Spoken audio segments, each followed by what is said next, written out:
เฉียดเต็มนั่นแหละ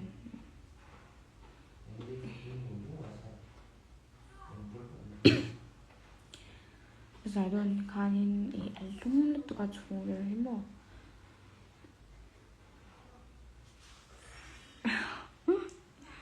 ชูคาลุ่มตัวกเนี่ยบิสดูตัวนี้เราที่อินเดียนเบมเจออะไรนี่ตัวอันนี้เราเบมตัวนี้เราฟิลเตอร์ก็เป็นมุฟดูละกับเป็นเซเลตุกเนี่ยเบสิบุนูติคำบอกอินเอ็นนักฟังก็สโลว์เลยจุดเชื่อมกังไงก็เป็นจุดก็ดูไอ้คันก็สมอยเราจะมาเสีย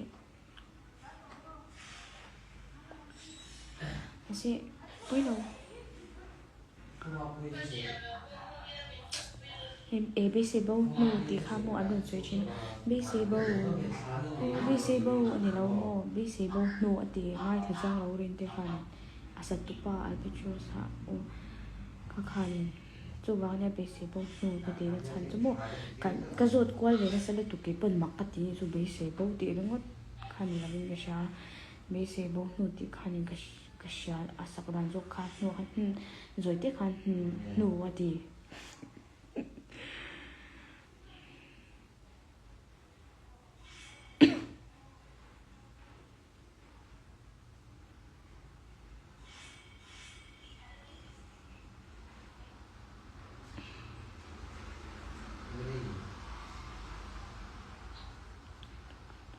เนี่ยโมเกโปโมเบสิบุนูตีใครเชื่อเฮ้cái mà chú cái buồn lại hay chú bao giờ bạn phone và cái lưu trình lại cái là quá trình ta chú cho nên cái phone cái rèn khát thì nó bằng hành cái chú cái bạc khát chấp cái này chú cho nên camera khá off bạc hành dần quá hành cái này là này chú ui âm bạc hành rồi nên lấy tất cả chú cái tụ lúc tụ cái chẳng hành cái này thà cái gì này chú bảo này khá là cái thành nó thành bạc à cái mà hiện nay hay tiếng lắm ông cái ngày nào rồi tôi lại music này thì tầm mấy mình là hậu cái gì hậu tôi một khang là bây giờ sau khi gym han ta thì khang pha anh này anh bun music ở trong tôi lại music rồi tiếp tục các nuôi xuân mẹ nó mà sẽ hậu cái gì chị lắm thế thì vô Miley Cyrus sih ketu terus apa yang dia cakap mama ketet lai jangan ketu Miley pun amma bangain puan kan mu Miley ini ketet lai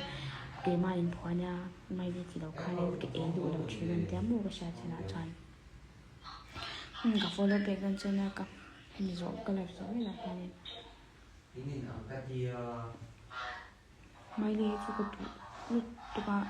เราต้องใช้ชิมาสิกระดูกเท่าโทนี่เลี้ยรุ่นไล่คานินอรุณลาจนเจอไล่คานิน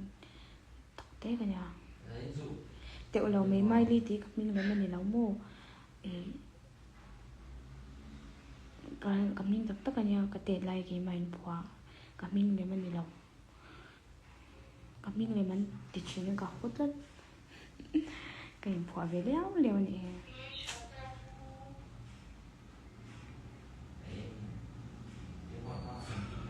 ya in na anga chuan pathian lai a that thua ma se in na anga chuan in love song pokha poina ka shela wani chu an chu pathian la in ka ka shit thiam le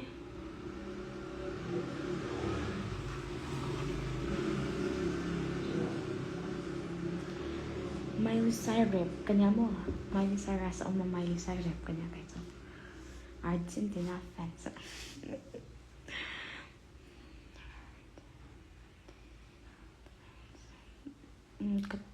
cái chế độ rồi này mà trong cái tháo tất cả chế độ chọn điểm cho nên cái tháo và ya bữa thiên này cho cái là sử dụng cái đó mình cho nên sẽ tối nay cho những tí sang anh nhá cái sạc mồi thế cả dùng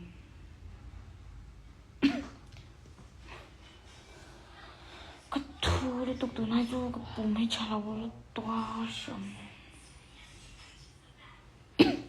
thu khar con à bốc sao sẽ xếp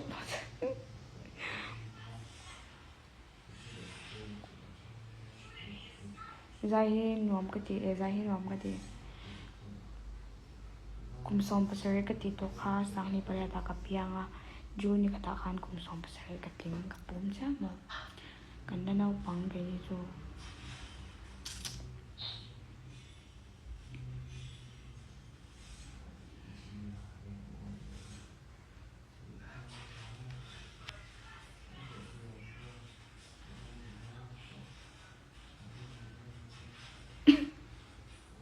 imo hey tiga kasui về nhà just stay in với momo anh thì suy nghĩ với mua trà hey nha mà chỉ cất lên nhẹ lên lắm đi mày even kêu đến mình cả lông đi tục mặc thì em thì nó cái em thấy là cái mà nó phát không về nào nên cái sao tất nhiên dù cái chèn nào nên cái thu với cái này là những chút mầm chèn lợn lai cái này chỉ là chèn lợn lai tiếc cái này cái mà giống như là mình mua các mùi hít bột rồi tôi có bồi ra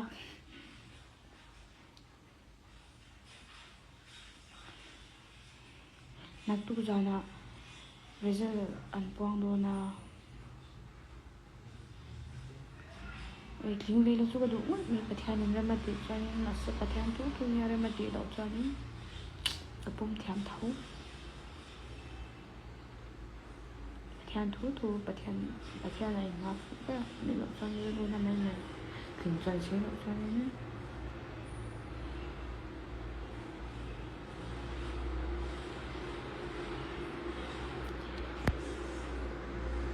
rồi về mình thì bắt khát cà phê đấy, cái này cái khát sa Angela này ha nên ăn những cái anh em mà sẽ hay thì cái sự về đúng mình chú, cái này về chuyên số, cái này về chuyên về lắm rồi, ông về chuyên số cái ta nha nên style là chỉ cái tiền mình ra, cái là téo lâu hay cái sống rồi,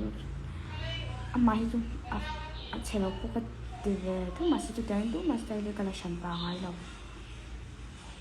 anh sai thiam phụ cái tiếng này đi chứ cái lồng tục cũng nhiều này cái lồng tục cái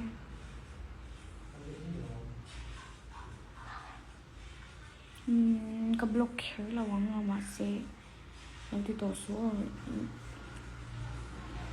trả lời ra chẳng hết cái đó mình tuổi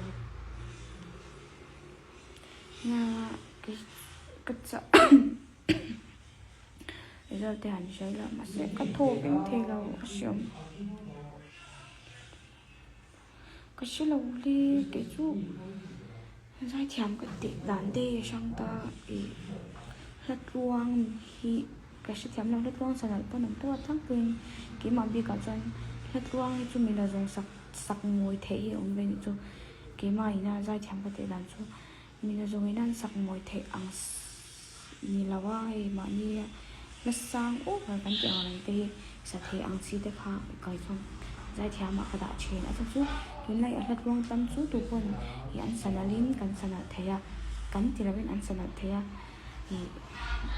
chỉ có những giải thèm thì cái tệ đàn cho nên con har là sang sẽ thèm bao việc cái con giải thèm có thể là nô hay là tâm cắn tiếng này chú tụ quân ăn sẵn là thế à chú bằng cho nên cái sẽ thèm lâu đây kalau blok kan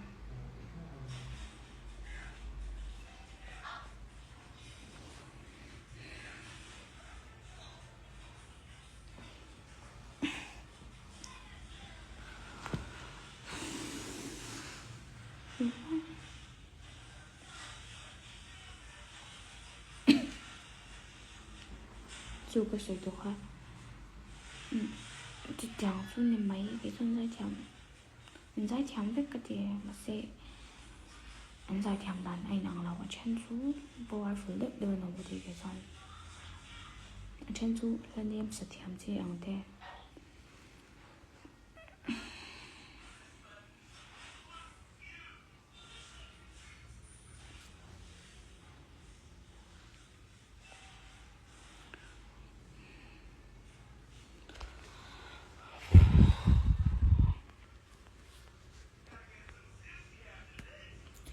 치아니가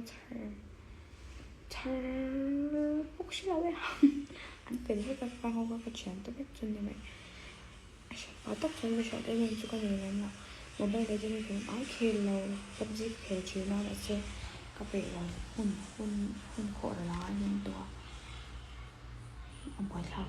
và cả mấy chơi nó games kể đi có support các lâu mồ cũng xong bây giờ có lâu khoảng mấy chơi à gamer mồ mấy chơi games kể chứ cái trong có ai sao mà là họ từ rất là mấy chị bị cũng phá chứ school đi chú có cái lúc nào đây về được tổ cái lì tổ là cái sai bỏ tăng cái này in làm trên cái dùng này cái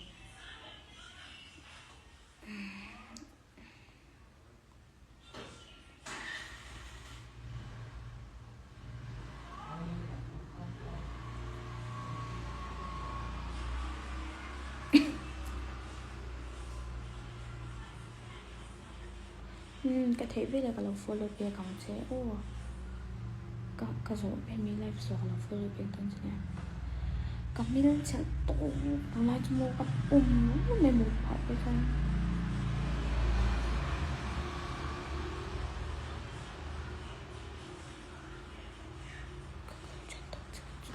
anh nhìn nhá các bạn nói em mình đang trần dễ lần nào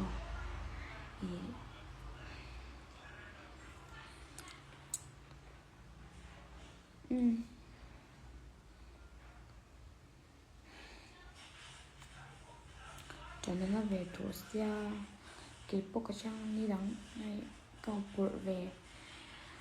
nó sẽ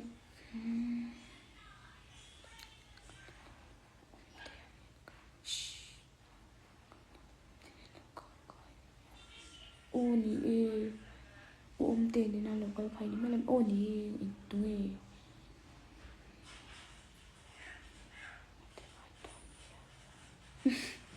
phải đâu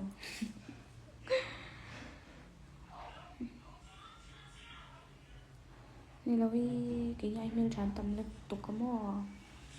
mình tê hình nào mà sẽ cả lồng liên tục cả lồng bia càng chơi cái thế bên này bây giờ still là mấy tiếng xoáy em nhỉ ô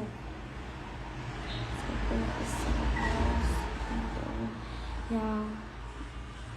cái sa dễ nha cái sợ nào đặc biệt cái như trong gospel chào chơi sợ chào mà si cái học dễ đó nhỉ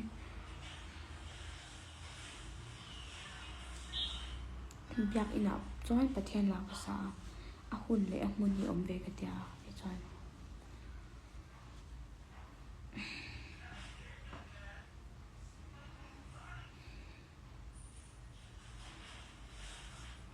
cái thìn này cái lăng chụp pathian thu đi mà cái lá nhị con tí năm này nè tí năm xí là cho nó cho những các con tuổi thả mà hai này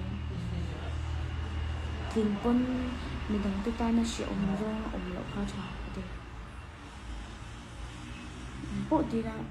để cả chế nào tôi mình sẽ mi tự tay nó lộc sắp rồi ôm chút xíu mình đang cầm ai thế là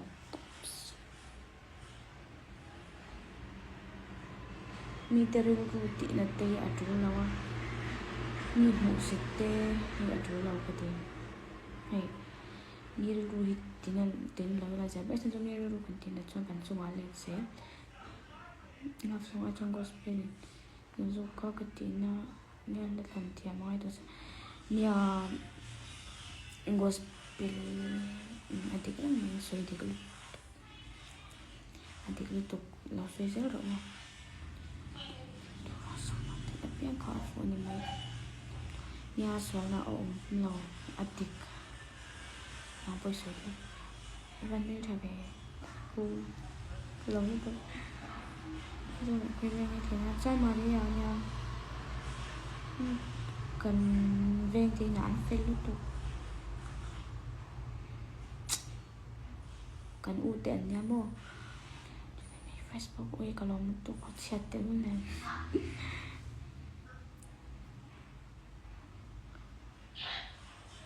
bye bye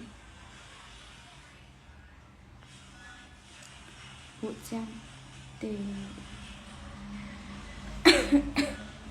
cái sự ý đồ thì phải liên tục mình lại sạc công anh kiếm mà cái dài dài thì không mình chơi phải liên tục mình chơi ông phép ui nắp tu cá như mấy cái lâu lại phải chơi cái dài sẽ về tụ lại tụ xe bữa nào có trong nó sẽ về tụ nào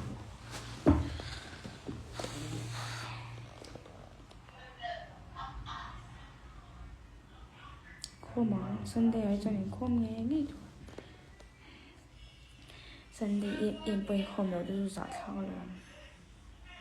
nên là toàn phải cho đi khom ấy ngay tuổi thằng văn bộ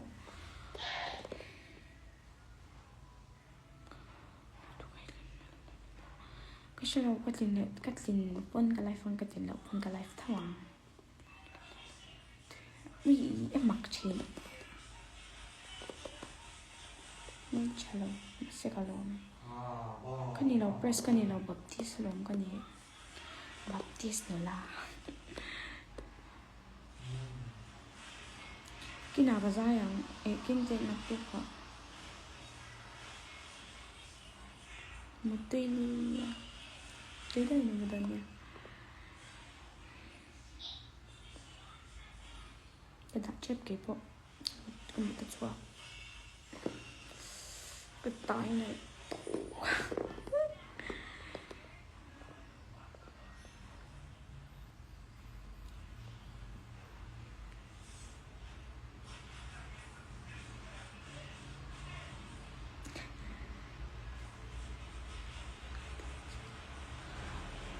cái lồng này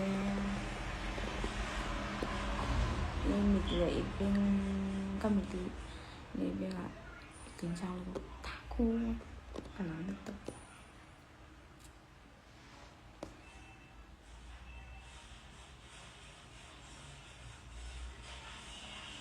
nó phải em kia live thì nó em về inshallah nha cái lồng em có chọn tầm này tham gia cắt răng anh cho anh thiền đến mất tiệc cắt tâm anh cho tôi là hiện tính khá là mấy là kinh dễ lắm tập đi đồng biết là cái này nó cũng thấu hầm mồm và theo những cái mất tiệc cho anh dài hơi nuông bây giờ cho anh thì dễ luôn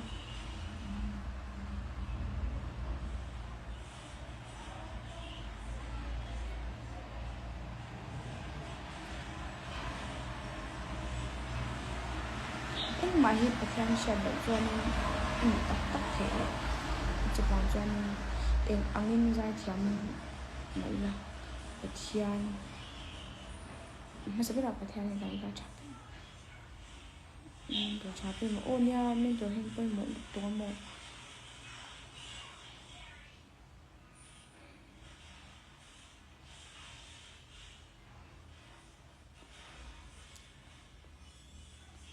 nghe thì có theo này nó phải gọi lấy mèo theo thú này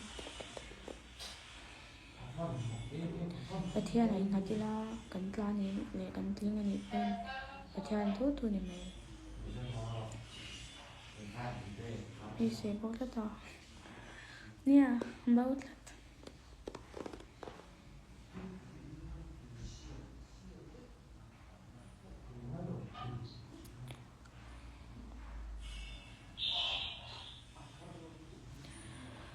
tao tông mình là không có chọc đấy nè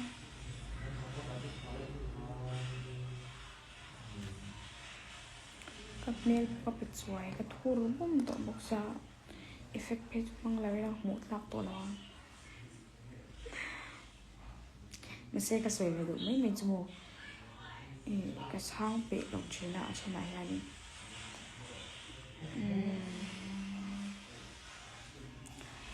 khi cho nên trong không nó đều mình thì trong còn lần nào bằng về xe cái luôn là đến nước trong nhóm về chuyện rồi cái này là hay của mình cả trả về rất rồi mà sẽ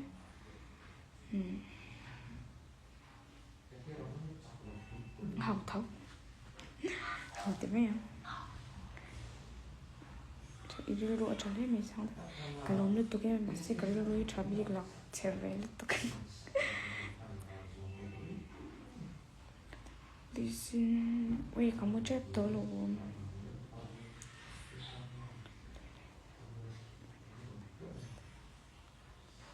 야시 눌라 배를 레디어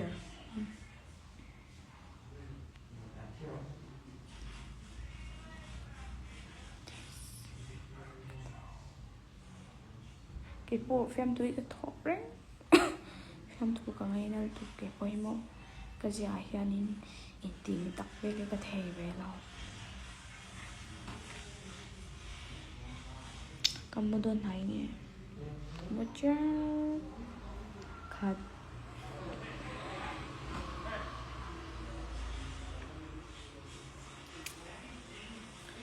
lâu trong trai về xem phim đâu cái lá một cái thứ này nhỉ bên trong trai nó toàn thì là bị theo cái lá nhỉ bên mình đâu trong trai bên cái tuổi là lộc thiệt là cái thứ này nhỉ bên mà trong trai thắng rồi ở trên chỗ tắc tắc lâu trong trai về tắc tắc lâu ô em thua lâu nè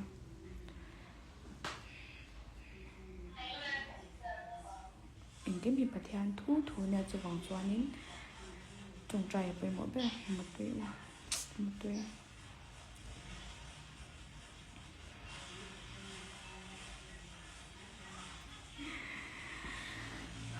Rồi thì mình tâm sự Mizo albatross là cái sao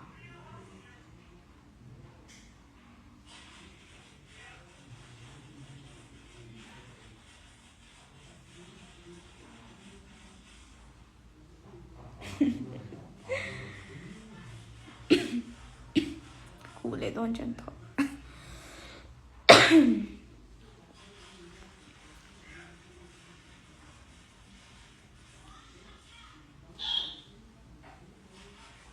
cái mà thằng albatross là basic của điều cái mà thằng mình nè tụi bà là hắn mà cái việc này thằng nào biết không giờ là hiện nay cái này thì mà cái chọc ô mày nợ cái điều đó cái lâu trần luôn chứ nè ế mình lâu trần lâu ôn mà sẽ cái gì nữa thì lâu mình mới ế lâu trăng rồi Argentina fan sinh nhật cho nó trắng nhé nhiều